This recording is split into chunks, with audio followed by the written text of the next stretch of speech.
देखिए, राजस्थान अपनी ऐतिहासिक धरोहर, फोर्ट, किलों, महलों आदि के लिए विश्व प्रसिद्ध है। जयपुर, उदयपुर, जैसलमेर, पुष्कर जैसे शहर हर साल लाखों पर्यटकों को आकर्षित करते हैं।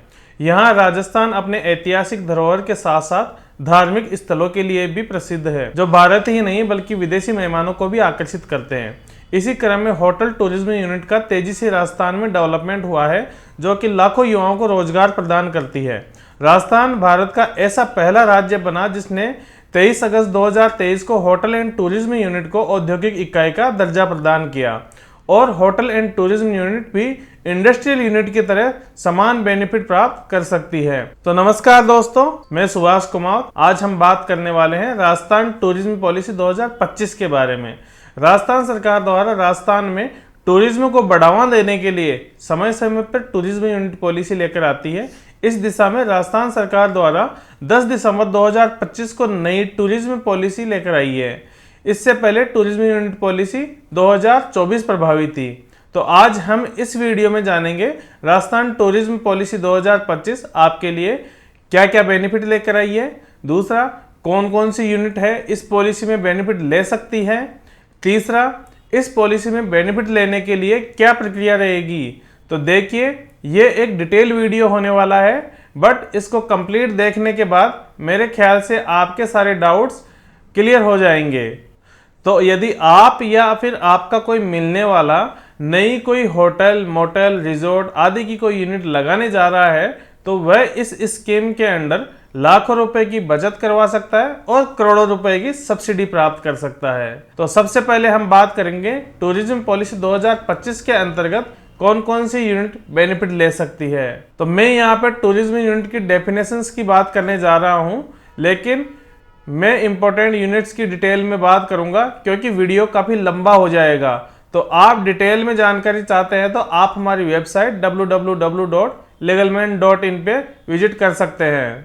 तो सबसे पहले यूनिट है हेरिटेज होटल और हेरिटेज प्रॉपर्टी। एक ऐसा होटल जो कि किसी फोर्ट, महल, हवेली में चलाया जा रहा है, जिसका निर्माण 1 जनवरी 1950 से पहले हुआ था और जिसने राजस्थान टूरिज्म डिपार्टमेंट से होटल ऑपरेशन के लिए हेरिटेज होटल का सर्टिफिकेट प्राप्त किया था।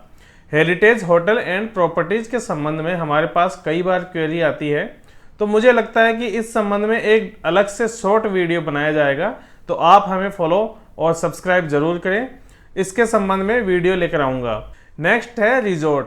रिजॉर्ट के लिए मिनिमम एरिया 8000 स्क्वायर मीटर और मिनिमम इन्वेस्टमेंट 2 करोड़ रुपए का होना चाहिए। नेक्स्ट है हेरिटेज रेस्टोरेंट। हेरिटेज रेस्टोरेंट जो कि हेरिटेज प्रॉपर्टी में चलाया जा रहा है, इसके संबंध में मिनिमम इन्वेस्टमेंट की कोई लिमिट नहीं है। नेक्स्ट है होटल।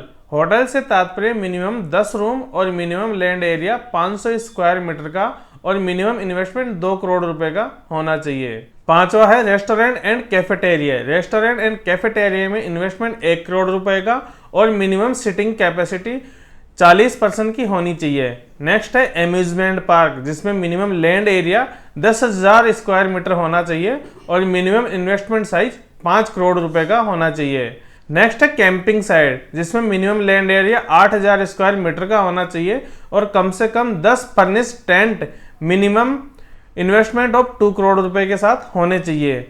इन सब के अलावा जो अदर टूरिज्म यूनिट में काउंट होते हैं, उनमें आते हैं कारवेन, motel, museum, art gallery, resort housing, ropeway, rural tourism unit, sports resort आदि भी आते हैं।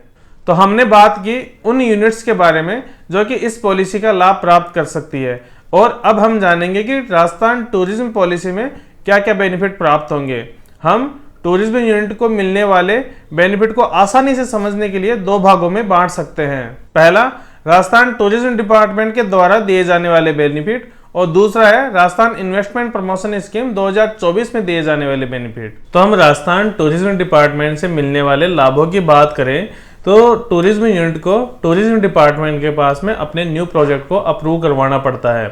अप्रूव करवाने के लिए सबसे पहले उसको ऑनलाइन आवेदन दिया जाता है और उसके आधार पर डिपार्टमेंट द्वारा एंटाइटलमेंट सर्टिफिकेट जारी किया जाता है। यह सर्टिफिकेट प्राप्त होने के बाद में यूनिट को एक इंडस्ट्रियल यूनिट का दर्जा प्राप्त होता है और एक इंडस्ट्रियल यूनिट को जो बेनिफिट प्राप्त होते हैं वह सब बेनिफिट यह टूरिज्म यूनिट भी प्राप्त कर सकती है। डिपार्टमेंट से ईसी कैसे जारी करवा सकते हैं, इसके लिए क्या क्या डॉक्यूमेंट चाहिए, इस संबंध में एक अलग से हम डिटेल वीडियो लेकर आएंगे ताकि आपको अधिक जानकारी प्राप्त हो सके।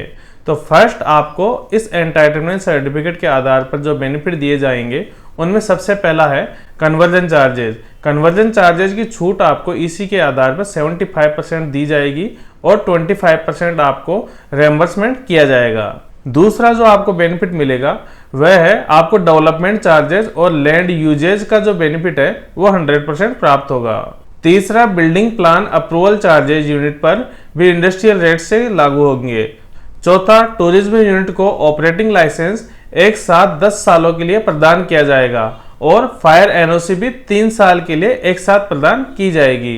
पांचवा बेनिफिट है टूरिज्म यूनिट को इलेक्ट्रिसिटी चार्जेज और urban development charges industrial rate से चार्ज किए जाएंगे। छठा है टूरिज्म यूनिट को बार लाइसेंस सब्सिडाइज रेट पर प्रदान किया जाएगा। सातवां बेनिफिट है टूरिज्म यूनिट को डबल बिल्डअप एरिया का बेनिफिट होगा। आठवां बेनिफिट है 10% प्लिंथ और 1000 स्क्वायर मीटर एरिया जो भी दोनों में से कम हो वह एक कॉमर्शियल उपयोग में लिया जा सकता है। सेकंड, टूरिज्म यूनिट को राजस्थान इन्वेस्टमेंट प्रमोशन स्कीम 2024 के अंडर जो बेनिफिट दिए जाएंगे उनमें सबसे पहला है यदि टोटल इन्वेस्टमेंट 10 करोड़ रुपए से अधिक का है तो वह सर्विस सेक्टर कैटेगरी में लार्ज यूनिट कैटेगरी के लिए या फिर एमएसएमई कैटेगरी दोनों में से कहीं पे भी एक जगह पे बेनिफिट ले सकती है। आगे हम बात करें यदि 10 करोड़ रुपए से कम का इन्वेस्टमेंट है तो वह एमएसएमई कैटेगरी में ही बेनिफिट ले सकती है। तो यदि यूनिट का टोटल इन्वेस्टमेंट 10 करोड़ रुपए से अधिक का है तो वह डायरेक्ट कैपिटल सब्सिडी या इन्वेस्टमेंट सब्सिडी या टर्नओवर लिंक सब्सिडी इन तीनों में से कोई भी एक बेनिफिट वह ले सकती है। कैपिटल सब्सिडी की बात करें तो कैपिटल सब्सिडी के अंतर्गत 10% से 20% तक की कैपिटल सब्सिडी प्राप्त कर सकती है जो कि 10 एनुअल इंस्टॉलमेंट में देय होगी। और इन्वेस्टमेंट सब्सिडी के तहत 7 साल तक SGST ड्यू एंड डिपोजिटेबल वाले पार्ट का 75% रेम्बर्समेंट ले सकती है। या टर्नओवर लिंक सब्सिडी के तहत 1% से 1.4% तक टर्नओवर के आधार पर 10 साल तक वह बेनिफिट ले सकती है। Office space lease rental subsidy यानी ऑफिस स्पेस के लिए लीज रेंटल का 25% सब्सिडी के रूप में दिया जाएगा। इसके अलावा रिप्स 2024 में टूरिज्म यूनिट को कुछ एग्जेम्पशंस भी दी हुई है। उनमें सबसे पहला है 7 साल तक के लिए 100% इलेक्ट्रिसिटी ड्यूटी की छूट। दूसरा है 7 साल तक के लिए 100% मंडी फीस मार्केट फीस की छूट प्रदान की जाएगी। तीसरा है यदि लैंड परचेज करते हैं तो स्टैंप ड्यूटी का 75% एग्जेम्पशंस एंड 25% स्टैंप ड्यूटी का रिएंबर्समेंट किया जाएगा। फोर्थ है कन्वर्जन चार्जेज की 75% तक की एग्जेम्पशंस एंड 25% कन्वर्जन चार्जेज का रिएंबर्समेंट किया जाएगा। और यदि हम बात करें यदि टोटल इन्वेस्टमेंट 10 करोड़ से कम का है तो टूरिज्म यूनिट को जो बेनिफिट दिए जाएंगे उनमें सबसे पहला है 75% reimbursement of SGST due and depositable for the period of 10 years. दूसरा जो मेजर बेनिफिट दिया जाएगा वह है 5 करोड़ रुपए तक के लोन पर 6% और 5 करोड़ से 10 करोड़ रुपए तक के लोन पर 4% और 10 करोड़ से 50 करोड़ रुपए तक के लोन पर 3% के हिसाब से इंटरेस्ट सब्वेंशन दिया जाएगा। इसके अलावा रिप्स 2024 में टूरिज्म यूनिट को जो बेनिफिट दिया जा रहा है उनमें एग्जेम्पशंस भी है। तो इस वीडियो के माध्यम से हमने जाना कि होटल एंड टूरिज्म यूनिट को राजस्थान गवर्नमेंट के द्वारा tourism unit policy and RIPS में कितने बेनिफिट दिए जा रहे हैं। तो देर किस बात की, आज ही इस बारे में और अधिक जानकारी चाहते हैं तो तुरंत हमें व्हाट्सएप या कॉल करें और अधिक जानकारी के लिए हमारी वेबसाइट विजिट जरूर करें और शेयर करें आपके उन दोस्तों के साथ में जो अपना एक होटल टूरिज्म यूनिट खोलना चाहते हैं किंतु उनको अभी भी इन स्कीम्स के बारे में जानकारी नहीं है। तो देर किस बात की, उनको जरूर से शेयर करें ताकि वो भी अपने पैसे की बचत कर सके और इस स्कीम का अधिकतम फायदा उठा सके। और इसी तरह की यूजफुल जानकारी के लिए हमारे चैनल को जरूर से सब्सक्राइब करें और मिलते हैं एक और वीडियो में। तब तक के लिए जय हिंद जय भारत।